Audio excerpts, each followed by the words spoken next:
Welcome to Rates and Barrels. It's Wednesday, July 3rd, live on YouTube. It's Derek Van Riper, Trevor May, and Eno Saris. On this episode, we dig into a trade that went down. Aaron Civale headed to the Brewers. We'll talk about the impact of that move, the possible opportunity for Shane Baz now in the Rays rotation as a result of Civale's departure.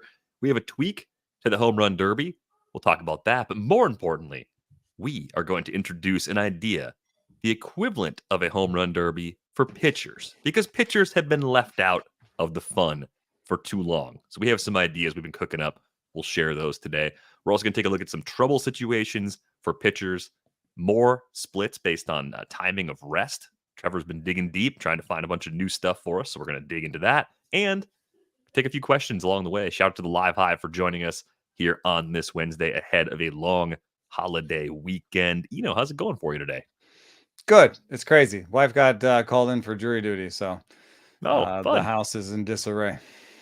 How you doing, Trevor? I'm great. Not at jury duty. Just had to take a U-Haul back today, but other than that, great. These is one piece, I hope.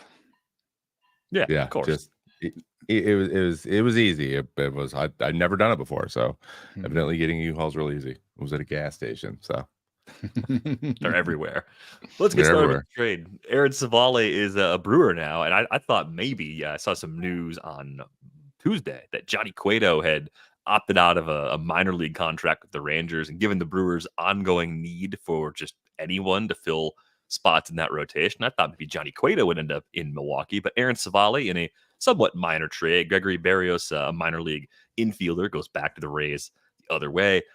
Civale has not had the step forward in Tampa Bay or the tweaks that usually make a pitcher more effective kind of kick in during his time there. He's got a career high ERA and WHIP so far, which is a little bit surprising, even though the strikeout and walk rates look pretty typical. Home run rates running high, but he's been a guy that struggled with the long ball in the past. And I think lefties are crushing him. 286, 353, 500 against Aaron Civale so far this year. So as we start to think about what might be different as he moves to a third big league organization, what kinds of tweaks do you think the Brewers could have in mind for Aaron Civale? I mean, one thing that Civale used to do with the Guardians was he kind of teased out, the slider. I don't know what to call the slider. He's like every kind of breaking ball. But the Rays kind of made him throw more of the sweeper and the slider at first when he got there, and then this year kind of lost the slider. I don't know which one I'm talking about. He has a sweeper, a slider, a curveball, and a cutter.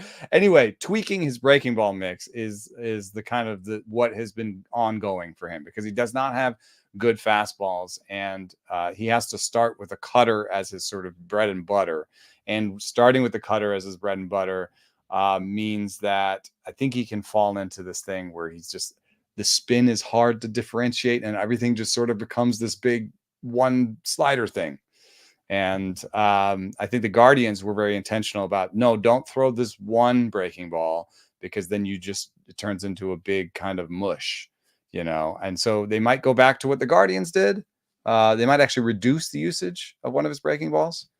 But it's going to be, I think maybe they won't touch him much. I think one thing that actually ends up happening with these trades is people assume that the pitcher is going to change with the new organization, and the new organization, when the pitcher joins them, for the most part is like, hey, you be you, we got you because we like you, and maybe 2 or 3 starts in, they'll be like, hey, well, also maybe you could try this. They don't want to be like, hey, welcome to the Brewers, we want you to turf this pitch you love and throw this pitch you hate, and welcome to Milwaukee. Well, the Rays did not acquire Aaron Civale from a paste-eating organization in terms of pitching development, right? Yeah. So they had a decent foundation already, so the number of tweaks they could make would be limited. Just looking at the splits before the show, Trevor, I was kind of kicking this around. Could they just ditch the four-seamer completely because he has a cutter and a sinker? I mean, I know multiple fastballs have a lot of value, but at a certain point, if you're throwing something 10% of the time and it's getting crushed when you throw it, do you just nix it and say that the cutter and sinker are good enough given all the other secondaries that Civale can lean on? Possibly. It's weird. It's like the fastball, forcing fastball. Yeah, it's not been great, and it's been his weakest pitch. And it's getting hit. It's getting hit kind of like it's always been hit. His command of it's just been a lot worse. Like he's missing. Like I think he's wasting a lot more forcing fastballs, so he's not getting the value out of the four seam. It's always been a setup pitch for him, anyways. He's also one of those weird guys who's been throwing two seam sinkers up, like for the whole time he's been up, which is kind of a new thing for a lot of starting pitchers these days, especially righties.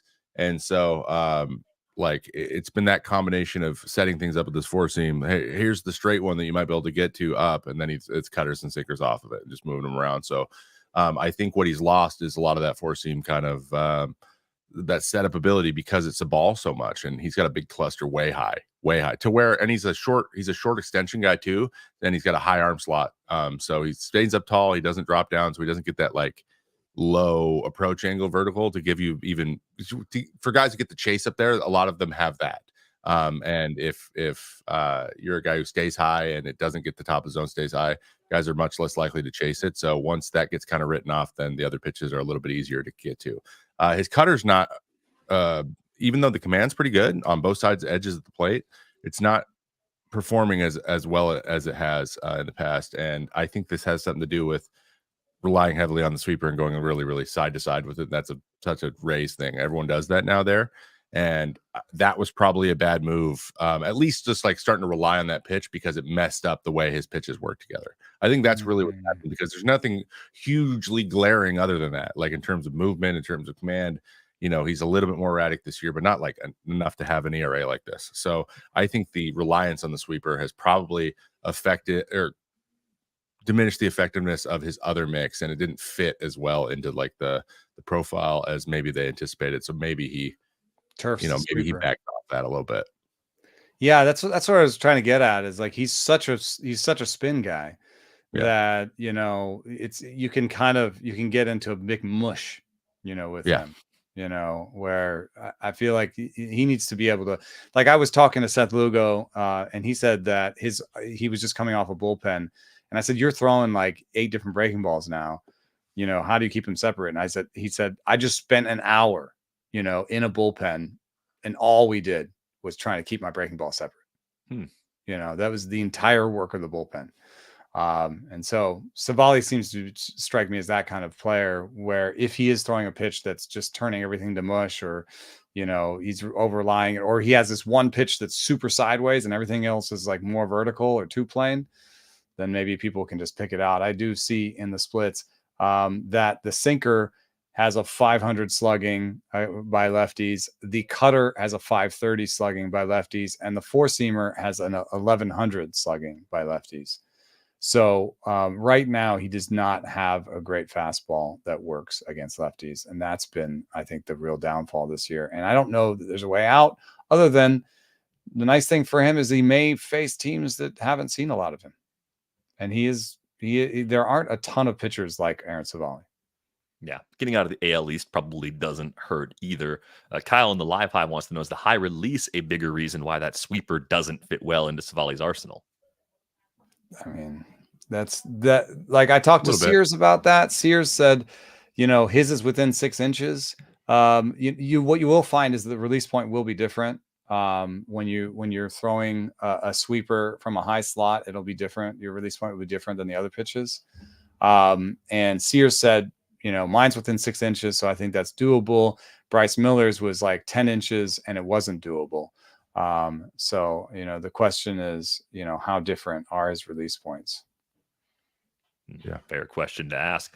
I'd like to know what's going on in New Jersey. Dan G from the Live Hive saying, I had to teach a lady from New Jersey how to pump gas. It's illegal to pump your own there. Still in 2024, you can't pump your own gas in the state of New Jersey or Oregon. What about pumping gas is not intuitive? If you've never done it in your life, where would you make a mistake? Describe what goes wrong to me.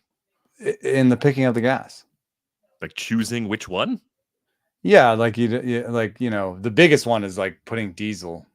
Yeah, I mean that would be the biggest mistake that actually would. But it is like usually big and green. Like, yeah, this one's different. To do that. Yeah, I guess. Also, those things malfunction sometimes. This has happened to my dad before, where the pump, like when he pulled it out of the thing, it just started pumping gas. The handle wouldn't. It was off, and it was still spraying. Oh. And And so like you have to like panic it. You don't try to put it back in the thing. You're just like, what do I do right now? So you have to like go put it somewhere where it's going to drain.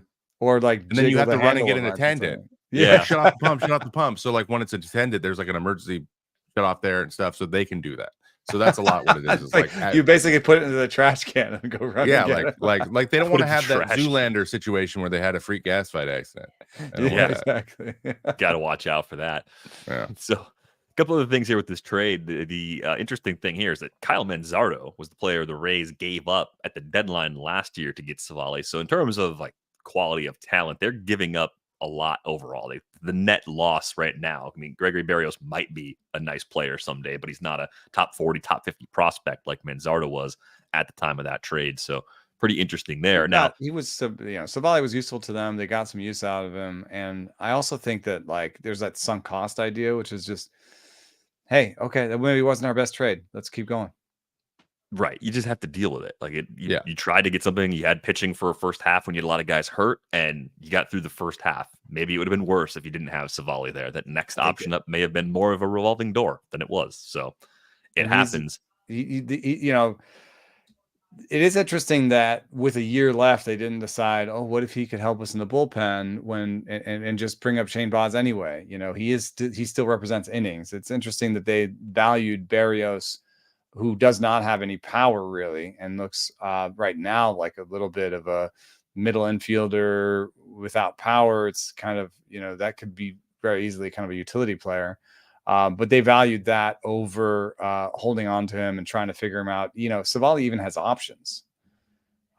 So, they maybe wanted Berrios. I don't understand. I don't know. Maybe they thought this wouldn't translate well to the bullpen. And so, that he's only value is us to a starter. We have Shane Baz ready to come in here. And once, and Shane Baz, we give him a couple of weeks, he has options. And then, if he's struggling or if there's another injury, we have Jeffrey Springs and Drew Rasmussen coming back at some point in the next couple of months. So I think maybe they saw a crowd coming. That's one thing that Tampa does a lot, is manage the roster in months, years, the 40 man, like it's all sort of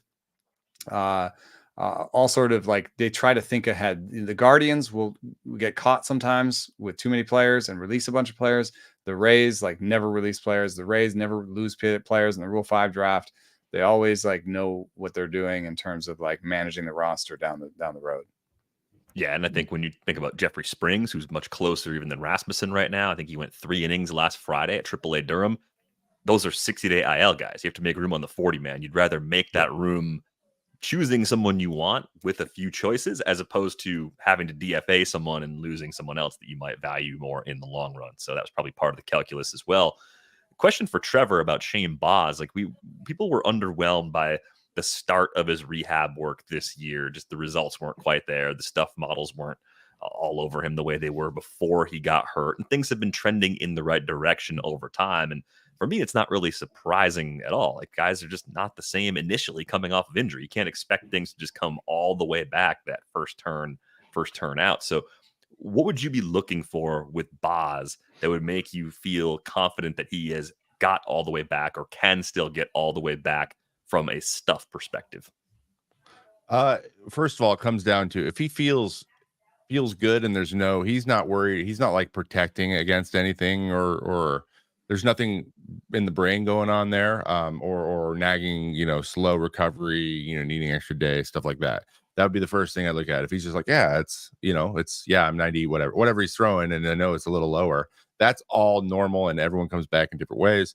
And a lot of people get their stuff from competition and from where they're at as well. So like, I remember when I came back as a starter, I just couldn't muster up higher velos than like 93 because where I was, just felt like I was still rehabbing, and I wasn't like, I had been so long since I've been in the big league game that played a factor, and I pitched with that adrenaline and I wasn't getting it until I got to the big leagues, and that's when the velo started to come back.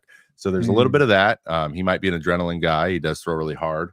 I get that impression from when I watched him pitch. So those type of things is what I'm looking at. Just as long as he's feeling good, it just takes a little bit of time, and it takes a few times under really high level competition in order to accurately see how you're going to respond. But everyone's different. You know, who knows how much like he was worried about his mechanics. How much did he work on his mechanics through rehab? And how robotic is he? I remember being super robotic and I had to learn how to use my lower body again. And so sometimes the adjustments you have to make are a little bit bigger than you even remember doing, because some of the things weren't as natural as they were 16 months ago, and you have to like get on it again. So that might be what you said about robotic is huge. I was talking to Cole Reagans about, and his trainer Tyler Zombro at Tread, about what happened when he had the 2 Tommy Johns in a row, and he was basically rehabbing for like 2.5 years. And he said that your body makes sort of accommodations for flat ground throwing, for rehab throwing, where everyone is like, let's just keep it free and easy. And nobody's like, let's throw the crap out of the ball today, you know, and you don't really get that adrenaline. So you kind of, the way Zombro put it is you get pushy, like you kind of push the ball as opposed to kind of really whipping it and like putting all your power into it. Because you're maybe afraid of the ligament, and like especially if you've just had 2 Tommy Johns, like, oh man, this thing's gonna go again. And then you get these like weird flat ground adjustments that you kind of get rid of when you get back on the mound and get back to being intentional. One thing that was interesting for me is that the general adage that I've gotten from research with Tommy John is just that the stuff comes back first and the command comes back second, is the sort of general rule. And so I was really interested to see Baz's vertical movement kind of oscillate from start to start in the minors. And I think now he's put together a couple starts in the minors where he's had the regular IVB, but like, can you speak to any of that? Were you surprised that you had missing movement on any of your pitches when he came back? Yeah, I mean, it was all within, it was normal. Like it was still high. It was still good. It was so my velocity was always attached to, like, so the harder I was throwing, the better those things usually were. More consistent the spin was, and so they were just like you couldn't pull them apart, so they had to be together. And so I had to keep that. That was my take it with a grain of salt moment. But yeah, those were things we were definitely paying attention to, and it was trending in the right direction pretty much every single time I went out there.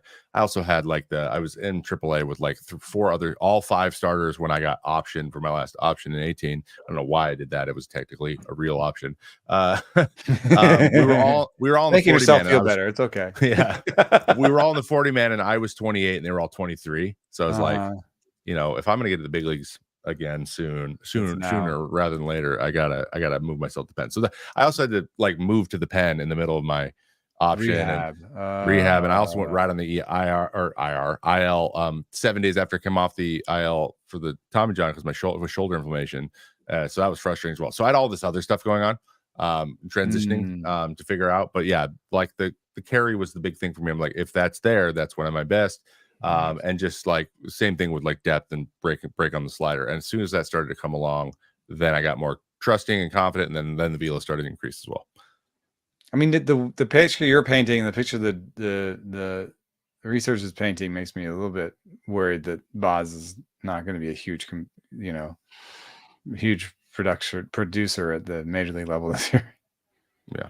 Yeah. Maybe it takes this half season to sort of get everything closer to back, and then he goes through a normal off season, and 2025 ends up being the year that we were hoping that 2024 could be, coming off of surgery.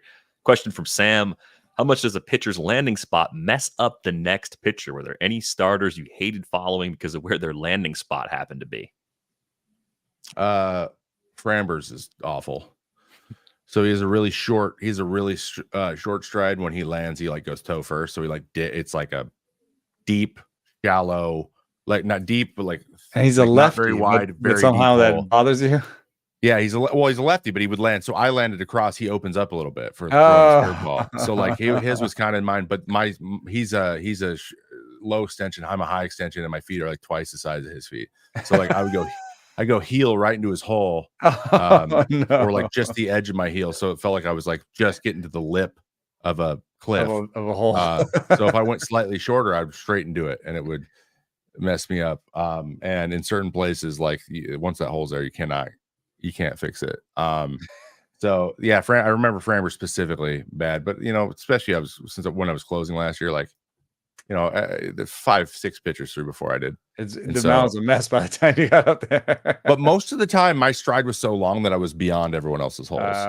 Most of the time, and that was helpful. Like Seth Lugo never had to deal with Seth's hole, or like any guys who threw before me. They always had to deal with mine though, because it gets pretty deep. The thing that comes to mind is that time that Greinke was like insistent they fix the mound, and then sat down on the ground next to them while they were daisies. That's pretty ridiculous. Classic Greinke though. Classic. Makes perfect sense. Let's talk about the home run derby for a bit. There's a format tweak. Instead of having the seeded first round, seed 1 versus 8, all that stuff, they're actually going to do a thing where all 8 players hit, top 4 advance, which is then seeded for the final 2 rounds. I think that makes a little bit more sense. Just let the top 4 home run hitters get through. So thumbs up on that. Seems like a pretty good tweak. The bigger thing, I think, is what they're doing with the pitch limits. There's a 40 pitch limit now in the first 2 rounds. So previously there was no limit. You had the 3 minutes on the clock, you had your timeouts, and depending on how fast your pitcher was working, you could get more swings. Now you've got a cap. If you hit that cap before time runs out, the round is over. It goes down to 27 pitches in the final. Kind of seems like a simple safeguard to also make sure we're reducing the chances of someone messing up an oblique or a shoulder from just taking a lot of hacks in not a lot of time. So ultimately, I think this is still going to be a fun event. I think ever since they made the switch to this head-to-head format, the Derby has sort of taken off for me as something that I actually really like watching. The old format, when you go back and see those, no good. But this new modern game, this new Derby, is actually really good. So the other tweaks are simple. Like you get 3 outs in the bonus round, no limit on the number of pitches. A 425-foot home run in the bonus round adds a 4th out. Don't know why it's 425, but that's the magic number. And then the longer homers in regulation no longer add to bonus time, but your longest homer from round 1 is the tiebreaker to get that top 4 out of the first round. So thumbs up across the board on these changes for the Derby. Just so I'm clear, the pitches are swings, right? So like you got the pitcher can be out there, just you can take, and it doesn't count as a pitch. Yeah, I think you could still take. Okay. Good, because that would suck. One thing you were saying too is also like the group play is when this thing went forward. I mean, the one-on-one is when this thing went forward, and yet the new tweak is kind of more of a round robin sort of group play at first. Like there's a first round where everyone's trying to beat everyone. Yeah. And one of the things we did like was that one-on-one energy of, when players had their camps and, they had like their family run out and give them the Gatorade, and like they had their teammates hyping them up. And, there was a little bit of like back and forth trash talking and stuff. Like we were going to lose a little bit of that. Also, we're going to have to reset all of the records. I'm not that I know what the records are, but I know that like, I mean, it's changed so many times that like, I think that's already asterisk all over the place for the home run derby. I think it matters. The home run derby records are not sacred in the baseball. I don't know what they are. I know that like Julio Rodriguez and Vlad Guerrero may have it or had it recently, but I have no idea what the number is. But then we had for Julio. Josh Hamilton with his year 2, but it was a different format, so it didn't really like that was the prototype. That was the big one though for a long time. Then they changed it, and then now no one cares about that one. Right. So, well, I guess the thing is, no one really cares about home run derby records. Like no one's like going to the Hall of Fame off their home run derby. No one's going to debate who's the best hitter of all time. Be like, oh, he hit 40 home runs in the home run derby one time. So it's just for fun. So that part's good. I think the group play may lose something. One thing that I do think this will do that's important is I think what the recent format, what we've seen is better rounds in the first and second rounds. So I think this is true. And again, nobody really cares about home run derby records. So I apologize if this is wrong. But the way I remember it, Julio Rodriguez's record came in the first or second round. Vlad Guerrero's record came in the first or second round. And both of those guys did not make the finals, I think, the years that they broke the record. And so I think baseball was kind of like, hey, we'd rather have a good final than you hit 40 home runs in the first round and be totally gassed after that, which is actually kind of how I remember those derbies too, like Julio Rodriguez being like white hot and then just struggling to the finish line and just looking tired. So this is almost the format helping get out in front of the tendencies of the player and just being like, we know you're going to swing as hard as you can over and over again. We're going to limit the amount of swings you do early so that maybe we get a nice big finale. I like it. I like the round robin. I like the round robin because now we can see a leaderboard, and as guys go longer, they just have to beat that fourth place guy. So like we're gonna get the best. Like you have a target because tonight you just run into a guy who's gonna break a record, and then you're screwed, even though you're the second best hitter. That happened to Pete Alonso or somebody. The guys who went up against Julio Rodriguez and Vlad Guerrero in those years weren't bad players. And we're just not going to see them at the end. Like we want to see the best guys at the end, and we want them to have a path for it, even if they run into guys super hot. So that then maybe we watch them rematch too. So it's like if they go back to back or whatever, and we're like those two are the best guys, and we're going to see them at the end. That's great to know that. And then it just goes to the camps after that. We don't need all 8 camps. We just need the 4 camps. And I like the pitch limit too, because you only have so much to deal with. Like you I don't know. There's parameters now that that's the same for everyone. It's not like, oh, I'm really good at swinging a lot and you're not as good at resetting your swing, so now I have a huge advantage. It's like pound for pound, who hits the ball most consistently over the fence, and then we're gonna get the 4 best. It's the best way to do it, and then it turns into that format that we like, where it's head to head with the 4 best, not just a guy who beat another weak less guy. random. So now we're gonna get the best. We're gonna get the best guys at the end, which is, I think, it's more weighted. Makes a lot of sense. Weighted towards the finale. Yeah, exactly. Yeah. So we've had a lot of great opening rounds recently. And then the end sucks. Like said, like Vlad Jr. I mean, he had 91 homers in the 2019 home run derby. He didn't win. That was Pete Alonso's first win that year. And 90 and of the 91, 41 I think came in one round. Yeah, it was 40 in the second round alone, which is just absurd. So I think when you look back at the history of the derby, Pete Alonso has the current record, 195 all-time home run record in the derby. Home runs, nice. Yeah, he's also interesting because I think he's the most Oppo home run derby winner I've ever seen. Like there's not that many guys who are hitting center field tanks and center Oppo in the home run derby, and Pete Alonso did that. Freaking Robert tried to hit every single one out to center last year and did not work well. It is not an optimal strategy based on what we know about the dimensions of ballparks, but hey, he tried it, so you got to give him credit for trying his own thing. So Trevor, I think we get the sense that pitchers feel left out with the home run derby. Called it nightmare fuel during our production meeting, which, I mean, that seems like a kind of a traumatic thing for pitchers to watch. Like, oh, this is what I'm up against all the time. These guys, this is terrible. But what would the pitcher equivalent of a home run derby look like? What would you want to put on display as a former pitcher as the ultimate skills showcase that would be just as entertaining as watching guys hit 450-foot home runs?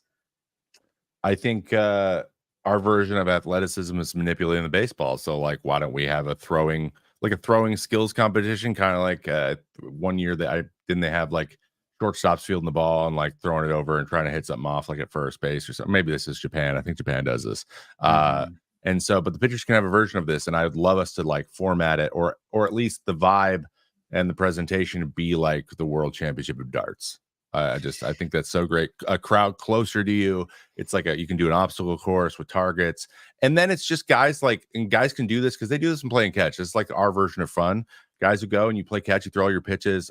And when we were kids, we would like have our dad give us targets in random places and try to hit the targets and stuff. That's how you get better at pitching. So this is kind of like, how do you prove your prowess? And I think we got some command guys in the league that would absolutely, like, it would be like the 3-point contest where suddenly, like in the NBA, you go and you're like, dunk contest is awesome. The guys who are the most athletic are in the game. But then Brent Barry would just show up and win 3-point contest, even though he was not in the All-Star game. I think we can get guys go do that, and then they don't have to, it doesn't have to be a bullpen. They could just throw nice and easy. It could be their catch play for the day, and it'll just be fun. And like seeing a George Kirby, like I said, I think the example I gave was Kirby and Gallen going head to head, and just like have some representatives from each league and just like go and come up with a clever way of do a point system. You can throw a breaking ball and get extra points, have a money ball, and then finish with the dunk tank of Manfred. I think we threw that out there. And, with this crazy alien hand. That's an AI art. We have to say that now. That is made by AI. Both of the hands look pretty terrible. I want to emphasize, we do not have an image of Rob Manfred in a dunk tank. We have an AI-generated image of what AI thinks Rob Manfred would look like in a dunk tank. And I think there are aliens in the background too. If you look really closely, there's some very oddly shaped. They look a little bit like people. That's nightmare fuel. All of it. I do think I'm wondering if the dress pants that have been cut down to shorts, like if that could actually become a future trend. Though it looks like something you could order online. He seems like he's having fun. That's good. He does look like he's having fun. I've seen athletic directors do that at the high school level as a fundraiser. They'll jump in the dunk tank and do like a booster club thing. I don't know if Rob Manfred can do it. calm down enough and not take himself too seriously for an hour and do something like that. But I'd love to see a dunk tank with Rob. But you might be able to get a teammate. You know, like it'd be pretty funny if like Julio Rodriguez was up there for George Kirby. You know, he would laugh it off. Teammates in it. Oh, they would love to do that. That'd be awesome. That's funny. And that'd be so fun. I really think they should do something like this. Like my concept of exactly how it works. You know, the 9 pocket, right? Everyone knows the 9 pocket. The 9 pocket is just a strike zone thing where it's a net that pitchers throw into, and it has basically the strike zone divided into 9 pockets. And you know, you would just be like, I'm going to try to throw it here, try to throw it here. And you're just trying to throw it into different pockets. So you could basically have a 9 pocket up here. You don't even have to have a catcher. You can have a 9 pocket up there, and you could have different scores for those. But then you would have like maybe extra pockets that were just outside of the strike zone, like the slider pocket, you know, shadow zone, you know, and make it like a 13 pocket or something, like high and away, high and in, low and away, low and in. And then maybe in those pockets, not even, so the pocket is already, what is it? I mean, like 4 inches by 4 inches or something. It's really small, but inside one of those pockets is the dunk tank thing. Right. Okay. So you really have to dot the slider. It's a bullseye. Away. Yeah. It's like a bullseye, and you know, but not down the middle. Not down the middle. We don't want that. Or maybe like skee-ball. The middle's worth the least amount of points, and then the edges are worth the most. Yeah. Those top corners, they reward you for being bold. We're going up there because if you miss that top corner, it's a 0. But if you're filling that top corner, you're dominating skee ball. I think it would be fun if you can't get fans on the field. I love this idea of like the World Series of Darts. You can't get fans on the field. Like it's just security. They just won't do it. Yeah. But you could do some of what they did in the home run derby, which is what we're talking about, is get your teammates alongside you, because there's no danger. Like you're not throwing 90, you're not throwing 99, right? So you could actually have sort of teammates around you, and maybe you do have your catcher. Maybe it's a catcher-based idea that's based off of this, and maybe it's use ABS or something. I don't know. Yeah, exactly. Use ABS to sort of award them points. But you know, having their teammates around them, having that energy. You know, George Kirby, you know, throws the perfect slider, hits the thing, dunks Julio Rodriguez, and all his teammates mob him. Like that could really capture the energy that you're looking for, I think. What if Kirby throws a money ball, knuckleball for a bunch of points? I was trying to think, could you make it like horse, where you alternate hitting spots on a target a certain way, and then the next person has to repeat it? Horse. Or maybe there's like 3 events. One's the pockets, and then one's the horse, and then one's and you just have like paired up guys, and you just run it through a little tournament. I think that'd be awesome, man. Yeah, I love horse. Horse is a great idea. Yeah, horse is good. It was there's a suggestion here to name this after Greg Maddux. I was thinking just let Maddux be in it. Like it'd be fun to have old pitchers come back and do this stuff. Like why couldn't he? Maddux versus Glavine. Celebrity version. Yeah, get Maddux and Glavine. Maddux versus Schmaltz. That'd be awesome. Old Actually, edition. I want to see Schmaltz pitch against current players just because of the tone of some of his comments over the years. I think that would be that would be more fair. That'd be more fun to see that. Better entertainment factor. So there's a lot of ways to do it. Come on. Part of the inspiration for this was just and we don't have video of it, but Spencer Bivens struck out Shohei Ohtani twice in a 5-inning thing, and it was Spencer Bivens is like this reliever for the Giants, has this long story. It's been forever to get to the big leagues. And, people were making fun of him celebrating this. And I was like, well, why can't a pitcher have some fun, man? Like, why can't a pitcher celebrate, a strikeout like a pimp job on a homer? Like we don't give them as many opportunities to kind of have that joy. So, combining that with the home run derby seems like a fun idea, like some sort of pitcher competition that allows them to celebrate and have fun as well. Yeah, I mean, Spencer Bivens is a 30-year-old rookie. I think most people know if you get Shohei even once, Shohei's probably going to get you if you see him again. So if you get Shohei twice, you should celebrate that. And you didn't think you were going to go 5 today, and you're still the velo's still there, and you strike him out on 3 straight pitches. Yeah, sad about that. Definitely celebrate. I do a fist bump, dude. I mean, I think Shohei is like, just yeah, good job, kid. Yeah, fist bump. You should be excited, kid. Yeah, even though he's younger than them. Yeah, that's how it works though in baseball. It's kind of funny. Trevor, you're doing some digging for some more splits, trouble situations, looking at samples of guys dealing with traffic. So I'm curious, what buckets did you create? What were you breaking things down as? So I'm really interested in like the super duper high, the highest leverage situations. I call it the quality trouble situations because you're either 1 out away from stranding everybody on the bases, or you're 1 single away from a crooked number, or a double away from God forbid a crooked number, and that's 2, 3, 4 runs in an inning, which is just. Those are what we call season killers for relievers. So if you have 4 of those, if you have 4 outings where you give up 3, you're going to have a 5 ERA. But if you have 3 or 2 outings with 3, and then you spread, a couple, 1 runs here, and then have a couple more zeros, or 2 of those turns into zeros, then you have a 3. And those 2 seasons look completely different, even though they're based on 1 or 2 outings. That is always happening in relievers. So I'm like, okay, what are the situations that give you those crooked numbers more often? And that was bases loaded. I included second base only because it's a single away, giving up the run versus stranding the run. Just 2 on in general, so first and third, second and third, and first and second. I tried to avoid a lot of like first base with nobody on second, because that changes that. There's some variables that go on with stolen base. But it is included in there because technically I'm just like, if it could provide a 3-run home run, it should be in here.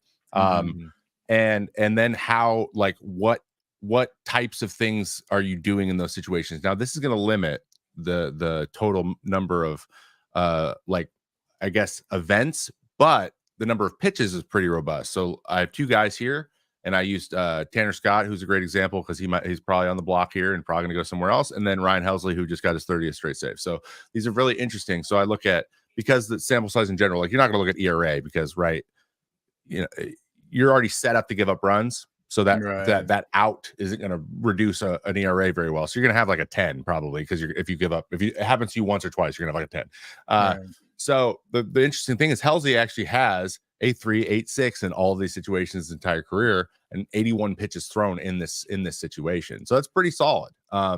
Batting average against is 170. You don't give up a ton of hits. And I also look at the whip. The whip's interesting to me too, because how often are you working around guys? That's the differentiator between Scott and Helsley, right? Because I can imagine Helsley and Scott both have good strikeout rates, maybe good batting averages against, but I would guess their whips against are different. Scott walks more guys. So they walk a few more guys. So they both have 1.5. Tanner Scott's has a 1.69, and Helsley has a 1.5 whip. Now those aren't super high.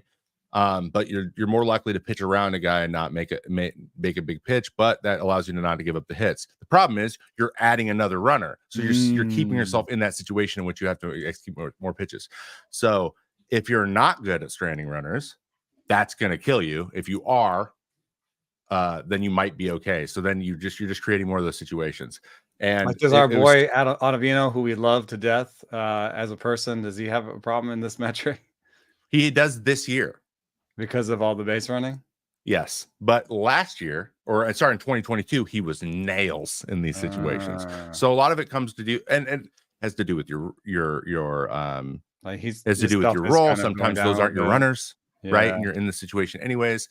And if you're in them all the time, the chance you give up runs more is higher as well. But guys who are closing games tend to have this kind of profile. And I found it. I look at Clase. I don't have his screenshot here, but he was very similar as well. Low batting average, pretty good strikeout rate.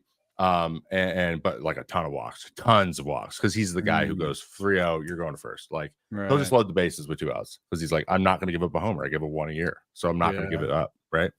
And that's what's so interesting to me, because it's all, this whole thing is like profiling guys who, in a pinch or could possibly, what number of leverage roles for a bullpen can these guys do, right? That's kind of the overall. That's my theory. That's my thesis. That's the thing I'm looking into. And these are the specific, like these are the heaviest weighted situations in like leverage index and things like that. Like these are up there on the list. And so how can we isolate for those? And then we have the days of rest, which is really interesting to me, which we want to get into another part of this too. But same thing. Both of these guys, 0 days off, back-to-back days. That's their worst situation. Halsey is a 4.4 and with 0 days rest, and Scott has a 4.73, and those are their highest from 0 to 5 days of rest. Those are their highest statistically. Like they give it the most hits, they walk the most guys, and they have the highest whips. They both have over 1.4 whips in both of those situations. It's interesting to think that, it's Tanner Scott. Like you're going to try and trade for this guy, right? And for some teams, he'll be set up. So you're kind of profiling him and being like, does he, like, you may actually want to kind of look through the profile and be like, is he a guy that we think will do fine if we put him in with runners on? Is this the thing we need? Yeah. Yeah. It's going to be important. It's going to be important immediately. Like right when he gets on the team, you got to know whether or not he can do this effectively, and if he can make that adjustment quickly. And is he so much worse with 0 days rest that he has to be an every other day guy? Because it's a little bit easier to be an every other day guy as a closer, right? Because you're limited to only pitching during closing chances. And if they have like AJ Puck, and when on the days it's back to back and they think it's better, we'll just go to Puck this time. Then you can avoid back to backs a little bit easier as a closer. Then if I think you're my setup guy now, I need to put you in there with traffic on. Well, I looked at the traffic numbers and it looks like you can deal with the traffic, but I also maybe need to put you in on Monday and Tuesday. You know, and now you got to make a distinction. And you're right, though, by the way, his best inning is the 9th and extra innings. So the very end of the game is where he plays the best too. So there's something to, like, there might be a mindset thing. It might be a bunch of different things body wise too. So, but his is the longer the rest. It goes like here's how his ERAs go based on days rest. He's a 4.73 with 0, then a 4.79 with 1 day, then a 4.59 with 2 days, then a 2.27 with 3 days, then a 2.38 with 4 days, and a 0 with 5. Nice. So like he just gets better the longer he gets to rest. And we've mentioned this before. I am the opposite. I was 0. I was the best by far. I was like a 2.09 for career back to back. And then with 3 days rest, I had like a 4.8. And for whatever reason, that was my threshold for he's going to get rusty if he doesn't throw. That's when I throw a bullpen. If I had 3 days off, I'd throw a bullpen after the game, because I was like, I past this point is when I start to get stiff and rusty. And if I make it and just full disclosure, this is a conversation I had with Jeremy Hafner. He knew this stuff, and he knew back-to-back was good. There was a year when I wasn't throwing back-to-back at all, and I was like, why am I not throwing back-to-back? Like, well, last year he didn't do so well. It was like my worst year doing it. And I'm like, well, overall, though, I'm feel pretty good on these days. And we changed it, and I started to throw really well. So I'm like, I think I'm actually better than we're seeing, and we made an adjustment. Or he communicated that to Buck, and then Buck was more open because we had set that standard at the beginning of the year, and I was like, hey, maybe – I'm ready. Like, give me the ball. And he's like, okay. Right. And then we did it, and things were going. And I was hurt too. There was some of that too. But it was really interesting. I was like, who else? What's this look like for other guys? And it's pretty stark and crazy different. But there's pretty clear patterns you can see from these two kind of like buckets of stats, which I thought was, if I were looking for bullpen guys, if I were putting a pitching staff together and trying to like envision what the ideal version of that would look like, where I had some veteran guys with a good amount of stuff to look at. These are things I would look at. Yeah, I think the days of rest is interesting because you'll have, like, we have a friend of the pod, Dr. Mike Son with with the Cubs has like a fatigue model, and he'll do acute to chronic, how many times you've been warmed up, how many times you've been in the game, even your pace between pitches, your velo. He puts it all into a model, and he basically says this is your fatigue level. But there is a really unique reaction to fatigue. There's a unique way your body compensates for fatigue. Every player has a different amount of fatigue they're used to or want. We talked about like different ways your mobility can affect how fatigued you want to be. And so I don't know, we have a chart here of the number of 4 outs. No, this is the back-to-backs. Do you have the other one? This one, yeah. There it is. So the gray dots here are 4 out appearances out of the bullpen. The blue dots are back-to-backs, and the orange dots are back-to-back-to-backs. And so what you see was a clear, ascendance of the bullpen where since 1980, 1950, 1960, like the 70s, like since then, the bullpen has pitched a lot more innings. And so you see a huge rise in 4 out appearances, back-to-backs and back-to-back-to-backs. But recently, back-to-back-to-backs are back to almost zero. There's really don't happen as much anymore. There's a real trend of going close to zero on back-to-back-to-backs, and even back-to-backs are starting to go down. What you do see is the 4 out has to come back up again. If you're reducing the amount of back-to-back-to-backs and the amount of back-to-backs, then sometimes you need a guy to go 5 or 6. Because that's just math. Like you have innings to fill. What I did look at was the number of back-to-backs this year. So you have the Cardinals and the Mets and the Rays being out in front of this. Guardians, we knew the Giants would be on the top of this because they use their bullpen a lot. It's a great bullpen. And then I went and looked at how did these teams in the last 3 years, how did they do in the second half? And there wasn't a real great pattern. And I'm a little surprised by that, because you'd think, oh, the teams that use the back-to-backs, they get hurt or they have bad second halves. I think the problem is a lot of different reasons for having back-to-backs. You could be a good team that uses the bullpen a lot. If you're a good team that uses the bullpen a lot, maybe you'll just get new relievers in the second half. I mean, I'm sorry to say this in front of a reliever, but you know how much bullpens change over the course of a year. So if you're a good team with some depth, you'll cycle out the relievers. You could be a bad team that's using a lot of back-to-backs, and you could maybe even trade away, like the Marlins. If the Marlins are on the top of this list, they're using a lot of back-to-backs, they're using Scott a lot, then they might actually get worse in the second half when they trade Scott away, or maybe they don't use him in back-to-backs, and you think, oh, they'll be really well risked in the second half. Well, sorry, Scott's gone, this other guy's injured, and the bullpen sucks. So there's just too much. If you're looking at a whole bullpen, there's too much variance in who's in it, and what's going on, what players, and some of what you're talking about. Some of those players are fine with the back-to-back, some aren't. So I think there's a lot of feel in managing a bullpen, that it's something you can't quite science all the way.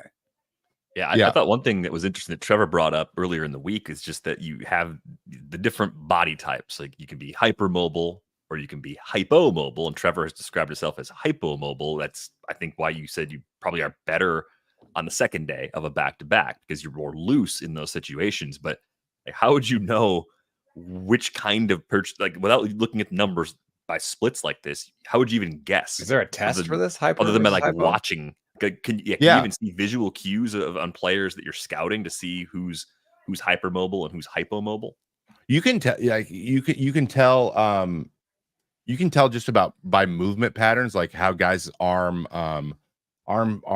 patterns move, how they just literally how they warm up, how they're stretching. Like guys little doing arm circles, you can tell how mobile they are. And Brian, how wide the arm circles are. Some arm circles, like I'm not that mobile, so my arm circles are just like these. Yeah, Robert Stock looked at me and goes, stretch. Have you had a shoulder injury? Because I can't really get back there on my Rob circle. Stock, dude. What a guy. Bob Stock, what a guy. Did he have his arc wave on his head, just like hitting himself before a game?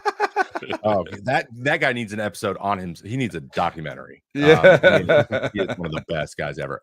But he was actually a pretty mobile dude, and he didn't stretch. He didn't stretch like he only electrocuted himself 4 games. If you guys don't know what an arc wave is, just go Google the machine. It's a little stimulator that you can put anywhere on your body, and he would just progressively go through his whole body. People do, like, I've been It's all he interviewing a did. guy where it's like just going like this.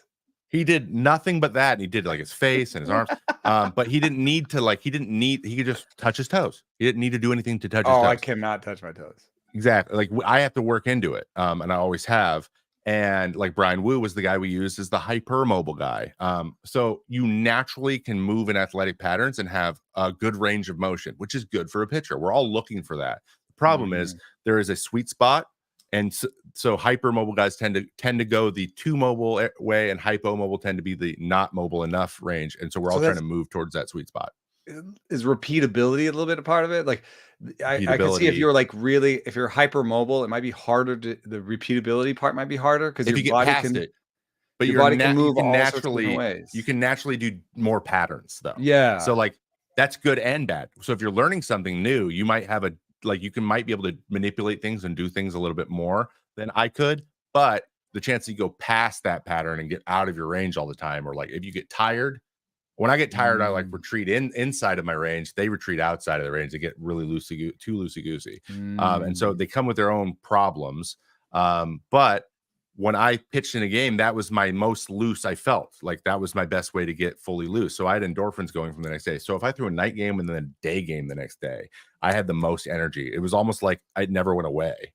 And some guys, hypermobile guys especially, they're sore that next day. I'm not sore yet. I'll get sore the second day because my body's taking longer to get there. These are just things that we were seeing. I've had lots of conversations with biomechanics people.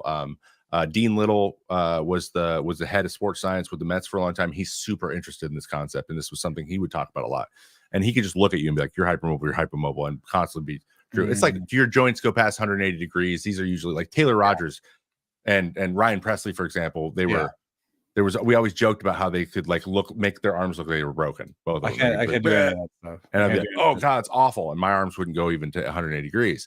And on my long runs, I'm more sore the second day after than the first day after. Yeah. So and that's just like a general idea. So that can give you an idea of like why you're good back to back, why you're not so good. Starters, we talked about throwing. They're changing between second day bullpen, or third day bullpen, or even throwing the day after. I love to throw. I would prefer to always throw and just be a little bit like fatigued and sore, then get tight. It was my preference. So I would throw all the time. Not taking full days off would make me stiff. How rare are bullpens for relievers? They're pretty rare. Right, because as a reliever, you're like, I need to be ready tonight. I don't want to throw a bullpen and not be ready tomorrow or whatever. I would prefer to go like let it eat and catch, and then go out on the mound. But I was a veteran at that point too, where I was like, I know what it's going to be. I know what's going to happen. Like, it is what it is, right? And other guys like, I got to be, you got to learn that a little bit. So, but there was hey, you want to get in the game? And I'd be like, I'll just throw a pen, or I'll go crazy and long toss tomorrow. Like that was enough. So this goes back to our conversation too about the starters picking which day to do their bullpen. Maybe, they were making these decisions like this. Hypermobile or hypomobile, you choose one or the other. Yeah, and then you make adjustments that way, and it's almost like Jake DeGrom, for example. He threw third day hypermobile. He would be really sore. He also threw 101 every single pitch, like a lot of these kind of things. But like he wouldn't play catch the next day, and that was because we know by now where those injuries come. It's because he's so mobile that he needs to stiffen himself up. He's like too athletic. And Brian Woo's very similar. He's getting weird. He's had so many weird. Could you lift your way out of this without going on the IL? Like lift your way out of it, like become less mobile by putting mass on? That is what a lot of guys do. They try to, like Taylor Rogers and Tyler Duffy, 2 hypermobile guys. They would have to go into the weight room and do their workouts 2 times a week. They had to get it in. Even if it was good or not, they're like, just move weight around just so I can stiffen up just a little bit. Because if I don't do anything, I'll turn into Gumby. And I was the same way. I'd be like, I might not lift for 3 weeks because I'm just naturally a big, strong guy. But like, if I didn't stretch, there's no way. There's no way. So I would have an hour on the floor with a foam roller and all these machines and stuff because that I need to do. They have to go work out. I need to stretch. I was thinking about this from a position player perspective a little bit too, because Royce Lewis unfortunately got hurt again yesterday. He's going to have an MRI on a groin injury. And I keep wondering, like, is that because it sounded like what Royce Lewis did is he tried to add muscle to counteract the major ligament Buxton problems too. he's had. Buxton's the same way. Buxton too. So is that a case of hypermobile trying to become more because there's so many, you can get hurt being in either one of these categories. You just get hurt for different reasons. Yeah. And I think that has a lot to do with it. It's a stability thing. It's with him because they're so freak too. He just gets like knees buckling around weird and like buckle the same way. He would like step on first weird and like hammy or like, and it's when you're hypomobile, you're naturally pretty stable. The problem is you can't move. The other way, you can't build stability if you're super loose. And so it's all about, comes down to stability. That's why you see weird stuff like pitchers hurting their ankle throwing the ball. I wonder if they would learn anything from normal soccer training, because soccer seems like the sport of hypermobile.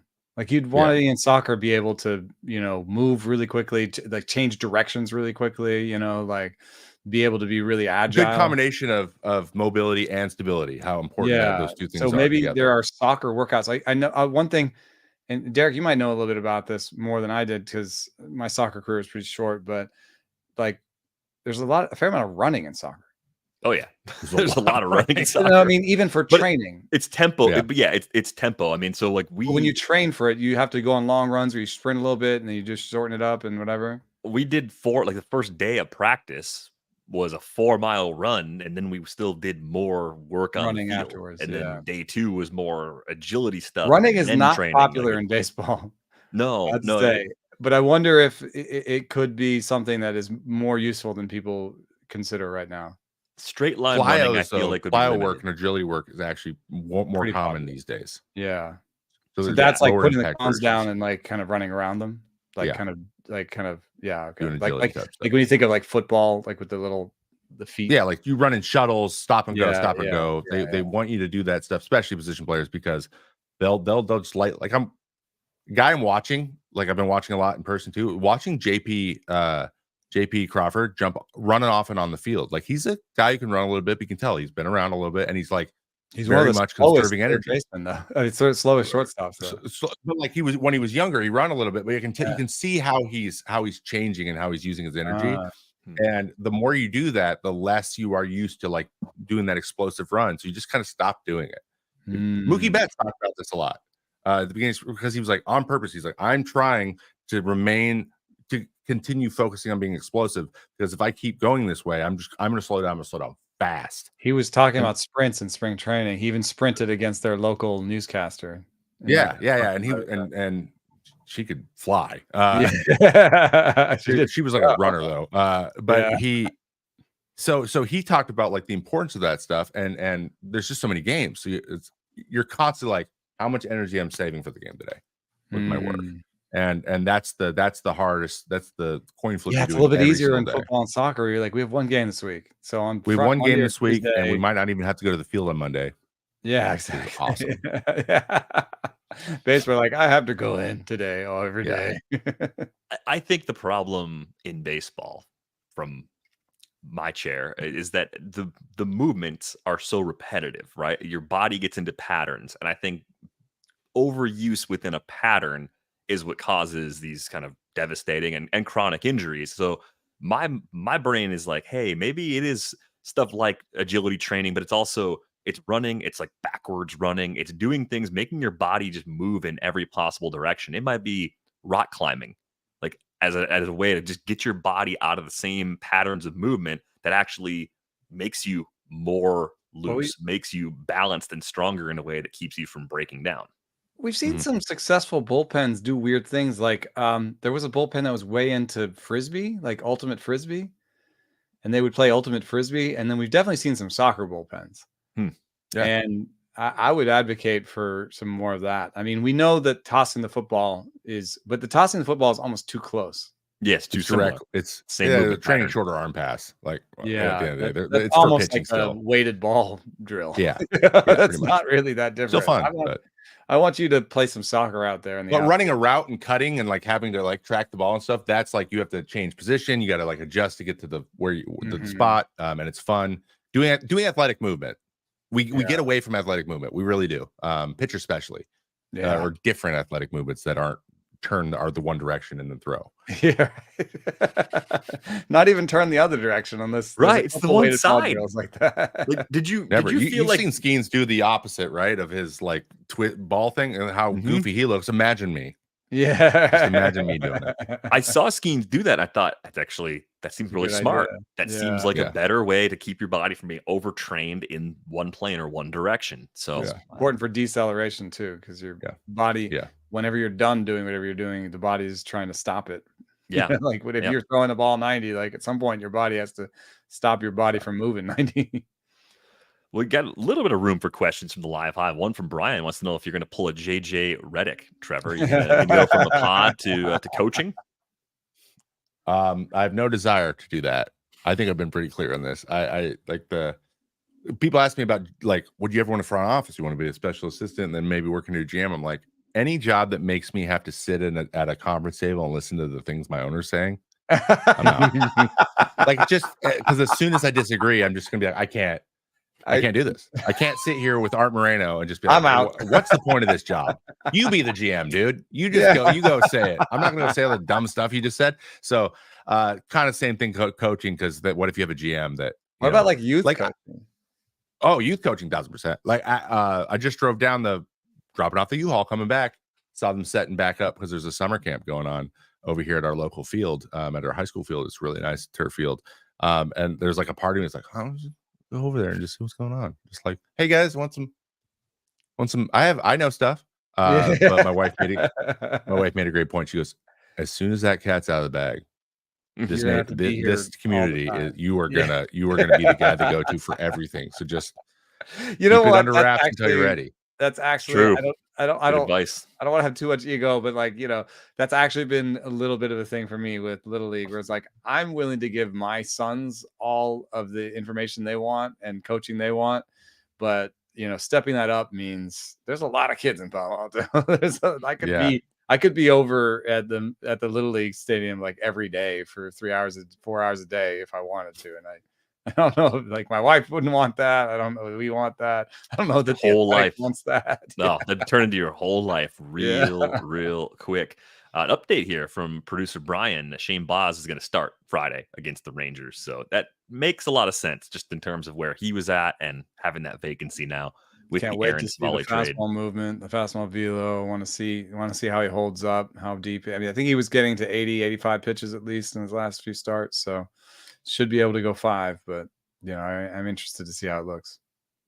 Got the 4th of July here in the States on Thursday. I went back to AI, tried to generate a photo of players in a hot dog eating contest, and I specified that I wanted to see Aaron Judge, Mike Trout, Shohei Ohtani, and Jose Altuve. And this is what it spit out on the screen. I don't know what's going on. Of them into one face. It looks like it did. It looked like it mushed all 4 of them into one face, then made 4 of that person. They do have slightly different hats. At least there's 2 or 3 different hats in the pictures. Different unis in there, and the hot dogs. What is going on with some of these hot dogs? It's so funny. I don't get that. Look, AI is not going to save the world, everyone. Like, not in art. Oh my God, the hands are bad. Not in art. We need artists real bad. One of those guys doesn't even have a hand. Yeah. It's just and that giant flag in the left, the size of the stadium, just like in the sky. Well, that part's right. Actually, I mean, how big can the flag get during some of these things? How about World Series? It's like someday they're gonna have a flag that covers everybody in the whole thing. It's like not even the entire stadium. The entire stadium. Like the planes will come over and drop a flag on the stadium. And they'll have a roof. The drones will just put that over there for the top for the cover. The reason I generated that photo, though, of course, no Joey Chestnut this year in the Nathan's hot dog eating contest, which means, hey, someone else gets to win for a change. That's kind of cool. But who in Major League Baseball? I don't like you. I don't think dunking the hot dogs in water. It's disgusting. Gross. Who would win in the major leagues if there was a hot dog eating contest in the league? Current players? Ooh, I don't know if I want to touch this one. You're gonna get in trouble. No, just like okay. Here's what I'm thinking. Everyone's gonna say everyone's gonna say I should have said Vogelback. I'm not gonna say Vogelback because honestly, I think people could just destroy Vogie in any competition. You should see Nimmo eat. Right, that's what I'm saying. There's a bunch of big eaters. Monster. There's got to be in the sport. Tons of them. But I'm gonna go by a guy that I would, if I asked a group of, if I could put a bunch of guys in a locker room, like just a variety of guys from the league that are all different teams. The guy I think most likely to stand up immediately and scream me is Rowdy Tellez. I think that even if he doesn't really think he could, I think he would just be like, me, I'm the best. You guys can't beat me. I'm the best. And so I would just be all in on Rowdy. I think it would be a spectacle watching that. There is a mental component to being a champion hot dog eater. So you definitely have to have that will to make yourself just absolutely miserable to keep going. So if Rowdy has that, that's sort of the thing that's the differentiator. I think, to be clear, that is what I think Rowdy has. I think Rowdy's like if I say I'm going to do it, I'm just going to do it now because I can't do it. And I'm the stats guy, right? So I've got some stats. How do you have stats on this? I didn't even put this on the rundown.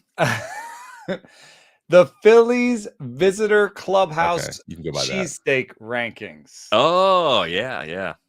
Individual one-day record. Corey Hart's on there with 7. That's the big, tall guy. I don't know. Yep. You could just pick Aaron Judge because he's big and tall. Well, that's why I put him in my AI monster hot dog eating contest. But the record for the individual one-day record goes to infielder Adrian Sanchez, who I don't even know who that is. But all-star closer Bobby Thigpen is kind of the rotund version, I think. Bobby Thigpen. You're going back that far? Yeah. The team one-day record was the Mets with 103 cheesesteaks in one day. Is it just the active roster, or does it count anybody in the traveling? It counts anybody party? Because I know for a fact Dave Raccanello, the bullpen catch, was a huge part of that. That guy loves those things. He's got a bunch of records. He's a legend now. Raccanello's 7.5 on he's 4th on the individual one day, and in the individual 3 day, he's also 4th with 14 in 3 days. Rockies coach Mike Jasperson had 21.5. Oh my God, it's a lot of cheese. They're big too. They're not small. Yeah, they are not small. These guys make them big. I think there's a couple dimensions here. There is girth, but there's also height. Just like there's more of you to fit the food into. But then there's also TW, the will to win. It's that and how you eat all the time. Some people have high metabolisms. They eat a ton all the time. They got more room. Matt Latos is 3rd on the 4-day record with 18. So and Corey Hart being on this list, it opens my eyes to it's not just, you're not just looking for the rotund guys. No, you're looking for bullpen catchers. Bullpen catchers. That's Marcus Hanel's probably on there. Former everyday players not going to be on this list because you can't. Marcus Hanel is 2nd in the 3-day with 18. That I'm sure that has been talked about on the broadcast in 4 days. I ate 15 tacos in a day on a road trip and lived to tell the tale. I couldn't. That's 3 meals. Yeah, I could do that. I feel like. Yeah, they're like nuggets. I feel like I eat a lot. I wouldn't have fun, but I think I could do it too. But the 9 hot dog, 9 beer, that thing, 9 innings. How did that go? Awful. Did you do it? I haven't done it. I haven't made the attempt yet. There was a dude at a Mets game that did it in 7 innings. Oh man, why? He did one. By the top of the second, he was already 4 deep. And they're like, dude, you're going. He's like, I don't care. And he was hurting at the end. You could tell. He's like, this is the worst moment of my life. Drunk the last 2 were tough. Maybe you're not even that drunk because you're eating 9 hot dogs. This guy, let's just put it. This guy was in shape. Yeah. This was something this was maybe just a Tuesday for him. Right. I haven't done it yet, but I want to. So I'll let you know when I do. I mean, I'm sure you're gonna make a video off of that. Oh, it'll be a video. 100%. Well, we're looking forward to that. A hamburger, I think. Yeah, I mean, I'm gonna take it easy on the 4th. I'm gonna have like 1 burger and maybe a hot dog or a brat or something. Keep it under control. But hope everybody out there has doing brats. Yeah, you're doing brats. We're gonna do brats and an outdoor movie, Independence Day. It's gonna be awesome. Yeah, good call. Awesome. What a great really movie. good call. Hope everybody out there Punches the celebrating alien. has a great holiday. That's I mean, we just saw a bunch of aliens on the screen, so you're warmed up for Independence Day. But you can find us on Twitter. Find Trevor at I am Trevor May. Find Eno at Eno Saris. Find me at Derek Van Riper. You can find the pod at Rates and Barrels. Get a subscription to The Athletic. It's $2 a month for the first year at theathletic.com/Rates and Barrels. Drop us a question in our Discord. Link is in the show description, or send us an email, ratesandbarrels@gmail.com. Have a great long weekend. We are back with you on Monday. Thanks for listening.